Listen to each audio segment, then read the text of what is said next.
એક હતું સુંદર જંગલ. એ જંગલમાં એક નદી વહેતી હતી. એ નદીના કિનારે એક મોટું જાંબુડાનું ઝાડ હતું. એ ઝાડ ઉપર એક વાંદરો રહેતો હતો. વાંદરો તો એક ડાળી પરથી બીજી ડાળી પર કૂદકા મારતો અને જાંબુ ખાતો. વાંદરાભાઈને ભૂખ લાગે એટલે જાંબુ ખાતો અને તરસ લાગે એટલે કૂદકા મારી પાણી પીવા માટે નદી કિનારે પહોંચી જતો અને નદીનું પાણી પીતો. આમ વાંદરાભાઈ તો મજા કરતા. એ નદીના કિનારેથી થોડે દૂર ઊંડા પાણીમાં એક મગર અને એક મગરી રહેતા હતા. મગર રોજ ખોરાકની શોધમાં નદીના કિનારે આવતો અને વાંદરો પણ પાણી પીવા જતો. તેઓ રોજ એકબીજાને મળતા અને બંને વચ્ચે મિત્રતા થઈ ગઈ. વાંદરો તો રોજ પાક્કા જાંબુડા તોડી મગરભાઈને આપતો અને એ જાંબુડા મગરભાઈ ખાતા હતા. મગરભાઈને તો એ જાંબુડા ખૂબ ભાવતા હતા. આવી રીતે રોજ મગરભાઈ નદી કિનારે આવતા અને વાંદરાભાઈ એને જાંબુડા ખાવા આપતા અને બંને વાતો કરતા. એક દિવસ મગરને વિચાર આવ્યો, લાવને આજે થોડા જાંબુડા મારી મગરી માટે પણ લઈ જાઉં. તેથી તે વાંદરાભાઈને કહે છે કે વાંદરાભાઈ આજે થોડા જાંબુડા વધારે આપજો ને, હું મારી મગરી માટે પણ થોડા લઈ જાઉં. વાંદરાભાઈએ કહ્યું, ઠીક છે મગરભાઈ, હું હમણાં જ બીજા જાંબુડા તોડીને લઈ આવું છું. આમ કહી વાંદરો તરત જ કૂદકા મારીને જાંબુના ઝાડ ઉપર ચડી જાય છે અને જાંબુઓ તોડે છે અને એ જાંબુઓ મગર પાસે જઈ તેને આપે છે. મગરભાઈ તો ખૂબ ખુશ થઈ જાય છે અને વાંદરાભાઈને કહે, મિત્ર, તારો ખૂબ ખૂબ આભાર. વાંદરો કહે, મગરભાઈ, એમાં આભાર શેનો? તું તો મારો મિત્ર છે, તને મદદ કરવી એ તો મારી ફરજ છે. સારું વાંદરાભાઈ, તો હું જાઉં છું, કાલે ફરી મળીશું. એમ કહી મગરભાઈ જાંબુ લઈને ત્યાંથી નીકળી જાય છે અને મગરી પાસે પહોંચે છે અને એ જાંબુ મગરીને ખાવા માટે આપે છે. મગરી એ મીઠા જાંબુડા ખાય છે અને ખૂબ ખુશ થઈ જાય છે. મગરીને એ જાંબુડા ખૂબ ભાવે છે. આ જાંબુડા કેટલા મીઠા અને સ્વાદિષ્ટ છે. આ જાંબુડા આટલા મીઠા છે તો રોજ એ જાંબુડા ખાનાર વાંદરાનું કાળજું કેટલું મીઠું હશે. આવો વિચાર આવતા જ એના મનમાં લાલચ જાગી અને તેણે મગરને કહ્યું, સાંભળો, તમે એ વાંદરાને મારી પાસે લઈ આવો. મારે એ વાંદરાને મળવું છે.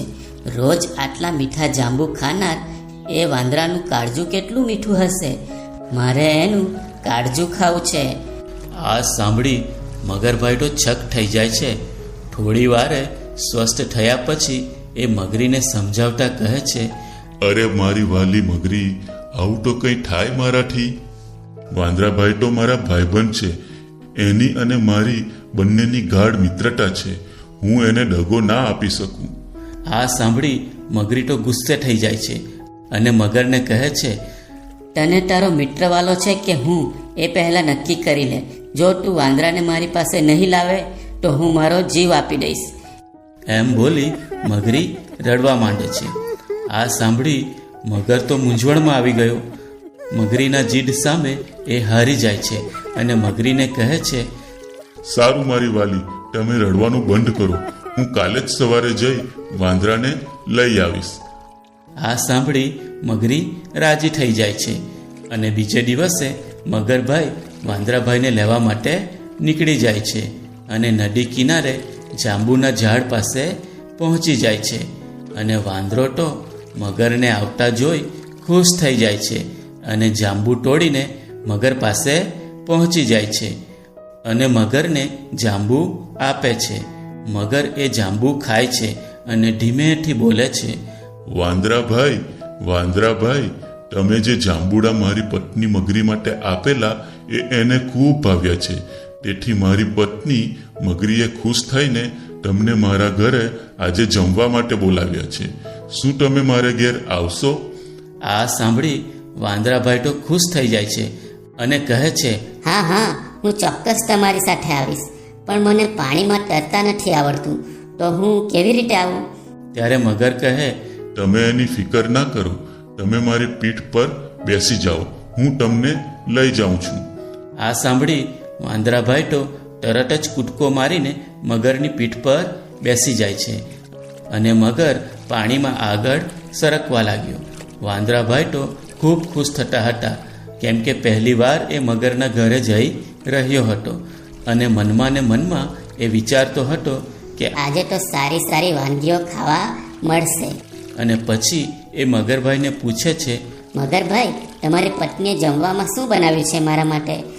મગરભાઈ કહે, તમને કેળા બહુ ભાવે છે ને, તો કેળાનું શાક, પૂરી, ભજીયા, કેરીનો રસ, શ્રીખંડ, આવું ઘણું બધું બનાવ્યું છે. આ સાંભળી વાંદરાભાઈ તો ખૂબ ખુશ થઈ જાય છે અને મગરભાઈને વાલ કરવા લાગે છે. પણ મગરભાઈનો શું ઈરાદો છે એ ક્યાં એને ખબર હતી. આમ બંને વાતો કરતાં કરતાં આગળ જઈ રહ્યા હતા. વાટમાં ને વાટમાં ભૂલથી મગરથી બોલાઈ જાય છે, સાચું કહું મિત્ર, ખરું તો હું મારા ઘરે તને એટલા માટે લઈ જાઉં છું કે મારી પત્ની મગરીને તારું કાળજું ખાવું છે. આ સાંભળતા જ વાંદરાભાઈના તો હોશ ઉડી ગયા અને એને તો ચક્કર આવવા માંડ્યા.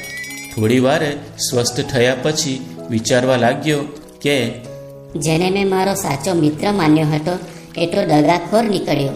વાંદરાભાઈ તો વિચારવા લાગ્યા, હવે શું કરવું? મગરીથી કેવી રીતે બચવું? મને તો તરતા પણ નથી આવડતું અને એટલો મોટો કૂદકો પણ નહીં મારી શકું કે કિનારે પહોંચી જાઉં. આવું વિચારતા વિચારતા વાંદરાભાઈને યુક્તિ મળી ગઈ અને એણે મગરને કહ્યું, અરે મગરભાઈ, તમે પણ ખરા છો. તમે પહેલાં કેમ ના કીધું કે તમને મારું કાળજું જોઈએ છે? એ કાળજું તો ખૂબ ગંદુ થઈ ગયું હતું, એટલે આજે જ મેં એને ધોઈને જાંબુના ઝાડ પર સુકાવા મૂક્યું છે. પહેલાં કીધું હોત તો આપણે સાથે જ લઈ આવતે. સારું, વાંધો નહીં, આપણે પાછા જઈને લઈ આવીએ મારું કાળજું. હજુ પણ આપણે બહુ દૂર નથી આવી ગયા. મગરે તો વાંદરાભાઈની વાત સાચી માની લીધી અને પાછો કિનારા તરફ વળી જાય છે. અને આ બાજુ વાંદરાભાઈ તો કિનારો ક્યારે નજીક આવે એની રાહ જોતા હતા.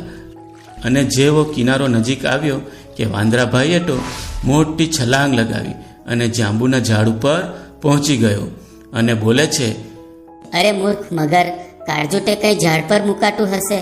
અરે મેં તો તને મારો સાચો મિત્ર માન્યો હતો અને તે તો મારી સાથે જ દગો કર્યો. તું તો દગાખોર નીકળ્યો.